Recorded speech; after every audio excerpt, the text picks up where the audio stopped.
રાજ્યના આર્થિક પાટનગર અમદાવાદમાં સિઝનની રેકોર્ડ બ્રેક ગરમી નોંધાઈ છે। ગુરુવારે અમદાવાદ વાસીઓ 47.3 ડિગ્રીમાં શેકાયા હતા, જ્યારે અમદાવાદની ગરમીએ 8 વર્ષ જૂનો રેકોર્ડ તોડી નાખ્યો છે।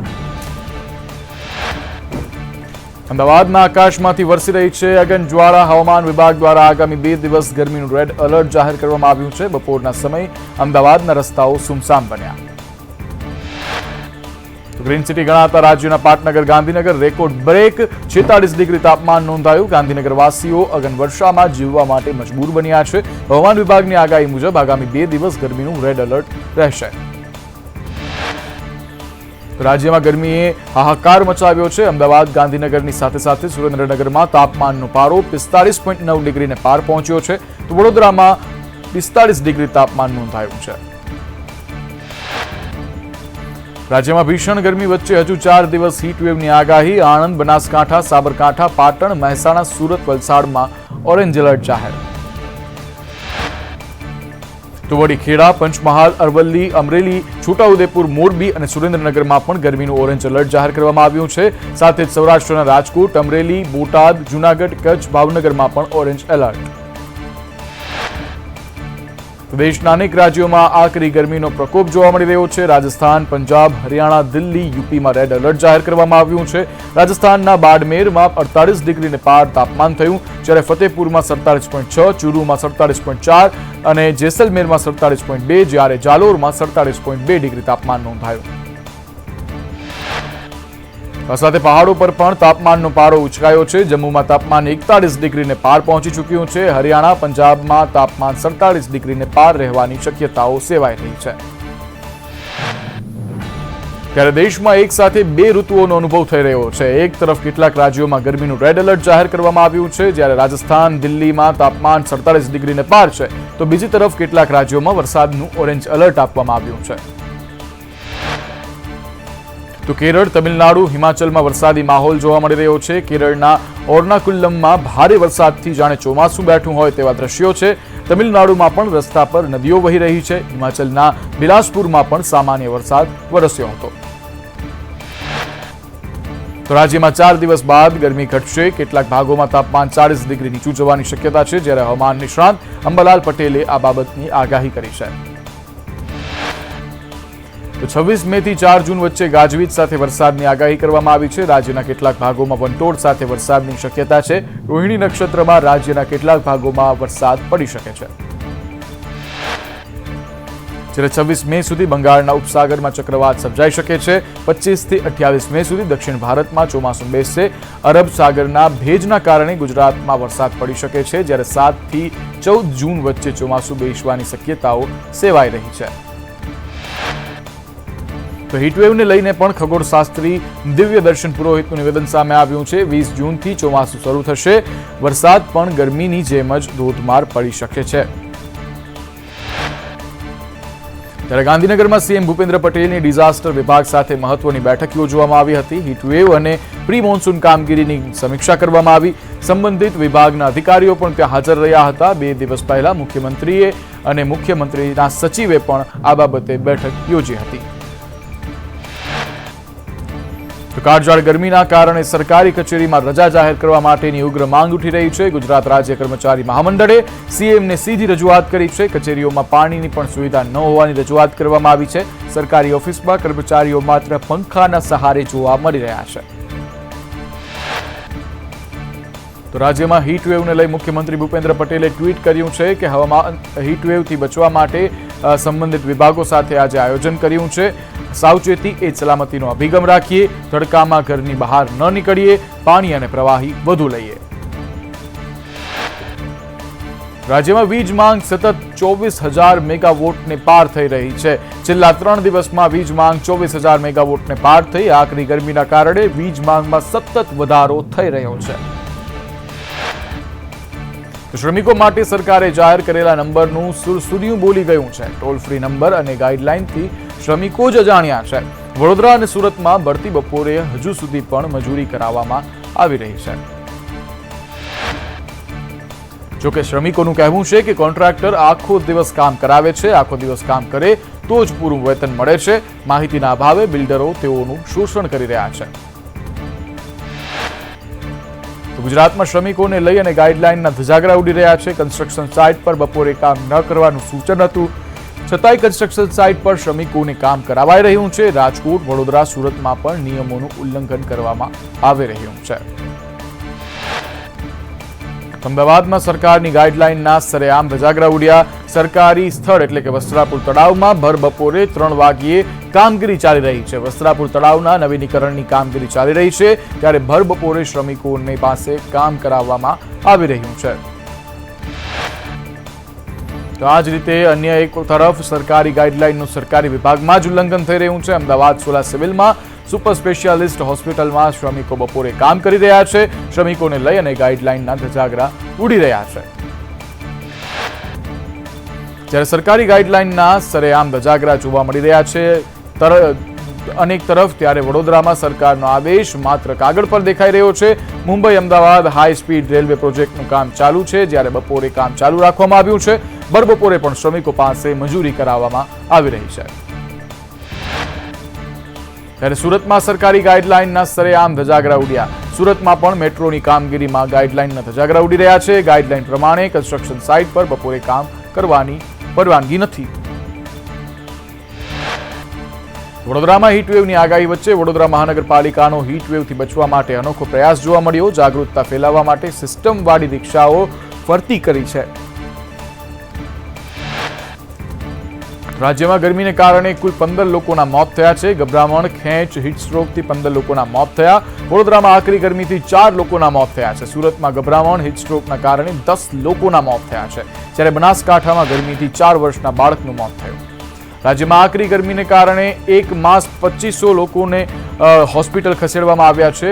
એક માસમાં 108 એમ્બ્યુલન્સને 2492 કોલ રિસીવ થયા છે, જ્યારે અમદાવાદમાં 492, સુરતમાં 263, છોટાઉદેપુરમાં 168, વડોદરામાં 138, નવસારીમાં 115 કોલ્સ, વલસાડમાં 111, તાપીમાં 109, જૂનાગઢમાં 82 કોલ્સ મળ્યા, જ્યારે જામનગરમાં 50, કચ્છમાં 53, ભાવનગરમાં 88 કોલ્સ મળી આવ્યા. તો સુરત શહેર ટ્રાફિક પોલીસ મોડે જાગી. ગરમીથી બચવા માટે રોડ પર મંડપ બાંધવામાં આવ્યા. ગરમીથી રાહત મળે તે માટે ટ્રાફિક પોઈન્ટ પર મંડપ બાંધવામાં આવ્યા છે. અમદાવાદમાં 4 રસ્તાઓ પર મુકાયેલી સ્પ્રિંકલર સિસ્ટમ બંધ થઈ ચૂકી છે. સ્થળ પરથી પાણીની મોટર અને પાણીના ડ્રમ બંને ગાયબ થઈ ચૂક્યા છે.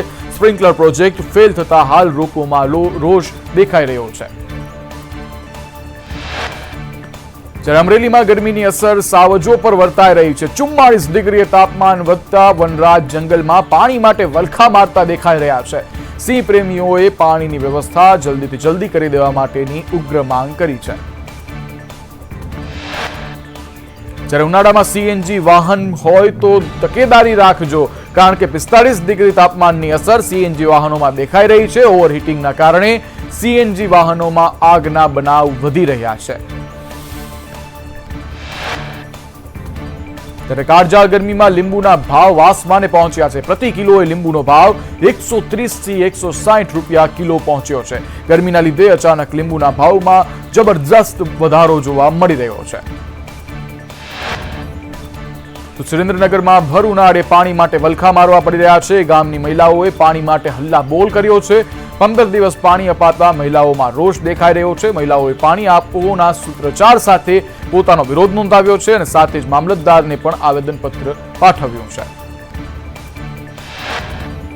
તો રાજ્યના 207 જળાશયોમાં જળસ્તર માત્ર 50% નીચે હોવાની માહિતી મળી આવી છે. રાજ્યના 86 ડેમોમાં 10% કરતા ઓછું પાણી છે. 207 જળાશયોમાં માત્ર 42.94% જળ સંગ્રહ જ બચ્યો છે. ત્યારે વાત કરીએ ઉત્તર ગુજરાતની, તો ત્યાં 15 જળાશયોમાં 29.36% જળ સંગ્રહ છે, જ્યારે મધ્ય ગુજરાતના 17 જળાશયોમાં 47.21% જળ સંગ્રહ છે. દક્ષિણ ગુજરાતના 13 જળાશયોમાં 39.60% જળનો સંગ્રહ જોવા મળી રહ્યો છે. તો સૌરાષ્ટ્રના 141 જળાશયોમાં 17.33% જ જળનો સંગ્રહ દેખાઈ રહ્યો છે, જ્યારે કચ્છના 20 જળાશયોમાં 29.98% પાણીનો જથ્થો છે, જ્યારે સરદાર સરોવર ડેમમાં 55.70% પાણીનો સંગ્રહ જોવા મળી રહ્યો છે. ત્યારે યાત્રાધામ દ્વારકામાં અરબી સમુદ્રમાં કરંટ જોવા મળી રહ્યો છે. ગોમતી ઘાટ પર ઉછળ્યા છે મોટા મોજા કાળઝાળ ગરમીમાં સહેલાણીઓ આ મોજાને લઈ અને દરિયામાં મજા માણી રહ્યા છે.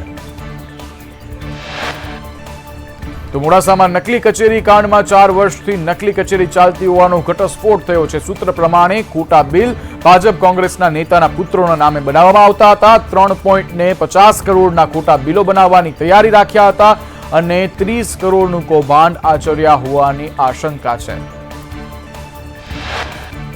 ત્યારે વધુમાં સૂત્ર પ્રમાણે આરોપી ડામોરે મેઘરજમાં 9 કરોડની જગ્યા રાખી છે. મોડાસામાં 4 બંગલા છે. આરોપી ડામોર ભીખાજી ડામોરનો વિવાહ હોવાનો પણ ખુલાસો થયો છે. સંદેશ ન્યૂઝના અહેવાલ બાદ નકલી કચેરીમાં તપાસના આદેશ જાહેર કરવામાં આવ્યા છે. મોડાસા નકલી કચેરી કાંડ મુદ્દે સિંચાઈ મંત્રીએ તપાસના આદેશ આપી દીધા છે. સચિવ કક્ષાએ તાત્કાલિક તપાસ કરી અને રિપોર્ટ મંગાવ્યા છે. અધિકારીઓને સ્થળ મુલાકાત કરી અને રિપોર્ટ આપવા માટે પણ સૂચના આપવામાં આવી છે. જ્યારે જળસંપત્તિ સચિવ કે.એ. પટેલે નિવેદન આપ્યું છે કે પ્રાથમિક માહિતી મુજબ પંચાયત વિભાગની કચેરી છે. તપાસ કરીને રિપોર્ટ અપાવવામાં આવશે. પ્રાથમિક રિપોર્ટ અરવલ્લી કાર્યપાલક ઇજનેર પાસે મંગાવવામાં આવ્યો છે. અરવલ્લી જિલ્લા કલેક્ટરનું નિવેદન પણ સામે આવ્યું. તેઓએ કહ્યું કે નકલી કચેરી હોવાની બાબતનું ખંડન કરીએ છીએ. નિવૃત્ત અધિકારી મેઝરમેન્ટ બિલ ટ્રેનિંગ માટે રાખી શકે છે. આ અંગે જિલ્લા વિકાસ અધિકારીની અધ્યક્ષતામાં તપાસ કરવામાં આવશે. ત્યારે મોડાસામાં નકલી કચેરી કાંડમાં ભાજપ નેતાના વેવાઈની સંડોવણી હોવાનું ખુલ્યું છે. સિંચાઈ નિવૃત્ત અધિકારી ડામોર ભાજપના નેતાના વેવાઈ હોવાનું સામે આવ્યું છે. ભાજપ નેતા ભીખાજી ડામોરના વેવાઈ છે PM ડામોર. ત્યારે કિર્ગિસ્તાનમાં સુરતના 100 થી વધુ વિદ્યાર્થીઓ ફસાઈ ચૂક્યા છે, જેને લઈ અને વિદેશીઓ પર હુમલામાં વિદ્યાર્થીઓ ફસાયા છે. વિદ્યાર્થીઓને બચાવવા માટે સોશિયલ મીડિયા પર મદદ માંગી રહ્યા છે. વિદ્યાર્થીઓ સ્થાનિકના ટોળા ભારત અને બાંગ્લાદેશના લોકોને ટાર્ગેટ કરે છે. છેલ્લા 3 દિવસથી એરપોર્ટની બહાર વિદ્યાર્થીઓ આશા સેવીને બેસી રહ્યા છે. તો કિર્ગિસ્તાનથી બનાસકાંઠાના 8 વિદ્યાર્થીઓ આવતીકાલે પરત ફરશે. 12 દિવસથી ફસાયા હતા બનાસકાંઠાના 8 વિદ્યાર્થીઓ. ગુજરાતમાં 500 વિદ્યાર્થીઓ મેડિકલમાં અભ્યાસ કરી રહ્યા છે. કિર્ગિસ્તાન વિદેશીઓ પર હુમલાના દ્રશ્યો પણ સામે આવ્યા છે. નાફેડના ચેરમેન પદે જેઠાભાઈ ભરવાડની બિનહરીફ પસંદગી થતા પંચમહાલ જિલ્લામાં ખુશીની લહેર છવાઈ છે. મોટી સંખ્યામાં ભાજપ અગ્રણીઓ અને કાર્યકરોએ અભિનંદન પાઠવ્યા. તો નાફેડના ચેરમેન બન્યા બાદ જેઠાભાઈ ભરવાડે કહ્યું કે પારદર્શક વહીવટ થાય તેવા પ્રયાસો રહેશે. સૌનો સાથ, સૌનો વિકાસના મંત્ર સાથે આગળ વધીશું. ભારતીય જનતા પાર્ટીએ મારામાં વિશ્વાસ મૂક્યો છે. તો અમરેલીના દામનનગર પાલિકાના 2 નગરસેવકો ગેરલાયક ઠેરાયા છે. બંને નગરસેવકોએ ત્રીજા બાળકને જન્મ આપતા ગેરલાયક ઠેરવવામાં આવ્યા છે. ત્રીજા બાળકનો જન્મ થતાં જ તેમના વિરુદ્ધ ફરિયાદ કરવામાં આવી છે અને જિલ્લા કલેક્ટરનો હુકમ સામે આવ્યો છે. અમદાવાદના નરોડામાં સ્માર્ટ મીટરનો ઉગ્ર વિરોધ જોવા મળી રહ્યો છે. નરોડાની 8 સોસાયટીમાં સ્માર્ટ મીટર લગાવવામાં આવ્યા છે. સ્માર્ટ મીટર દૂર કરવાની માંગને લઈ અને સ્થાનિકો GEB કચેરીમાં નોંધાવ્યો વિરોધ. સાબરકાંઠામાં કેરી વિક્રેતાઓના ત્યાં ચેકિંગ ચાલુ કરવામાં આવ્યું છે. ફૂડ એન્ડ ડ્રગ્સ વિભાગે ચેકિંગ હાથ ધર્યું છે. વિક્રેતાઓના ત્યાંથી રસના સેમ્પલ લેવામાં આવ્યા છે, જ્યારે રસમાં વપરાતા કલર ગુણવત્તાને લઈ અને તપાસ હાથ ધરવામાં આવી છે. ચેકિંગથી અન્ય વેપારીઓમાં પણ ચિંતાની મોજું ફરી વળ્યું છે.